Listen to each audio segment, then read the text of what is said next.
Why was Revolution Summer 1980 5 crucial for emo punk? Imagine a scene where the loud, aggressive energy of punk starts to soften into something more personal and heartfelt.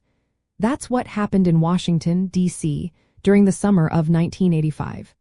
This was a turning point for punk music and the start of what would become known as emo. Before this time, punk was all about fast, loud, and often confrontational sounds. Bands like Minor Threat and Bad Brains played with intensity and aggression that could sometimes turn violent at shows. But some musicians and fans felt it was time for a change.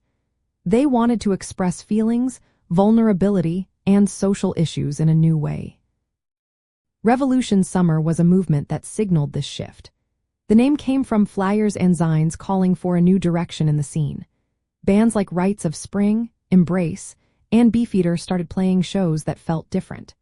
Their music still had punk's energy but added a layer of emotional honesty. Rites of Spring is often called the first emo because their songs talked openly about pain, longing, and personal struggles. While they disliked the label emocore, it stuck because it described the emotional intensity they brought to punk. This change was not just about music. It was also about making the punk scene safer and more inclusive. People wanted to create a space where everyone felt welcome, not just angry young men. Women started forming bands like Fire Party, which was rare in hardcore punk. Activists in the scene also started groups like Positive Force, organizing benefit concerts and protests. They linked music with social activism, showing that punk could be about more than just rebellion. The influence of Revolution Summer spread quickly.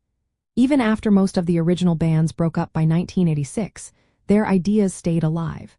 The emotional style of Rites of Spring and others inspired new scenes across the United States. Midwest emo, for example, grew out of this movement's DIY attitude and focus on personal expression. This era laid the groundwork for emo as a subculture that values honesty, community, and emotional openness. Understanding Revolution Summer helps explain why emo is more than just a music style. It's a way of talking about feelings, challenging norms, and building a community. The bands from this time set the template for what emo would become. Their legacy is visible today in the music, fashion, and attitudes of emo fans everywhere. If you want to see where emo started, looking at Revolution Summer is essential. It was a moment when punk opened up to vulnerability and social change, shaping a whole subculture that still thrives today.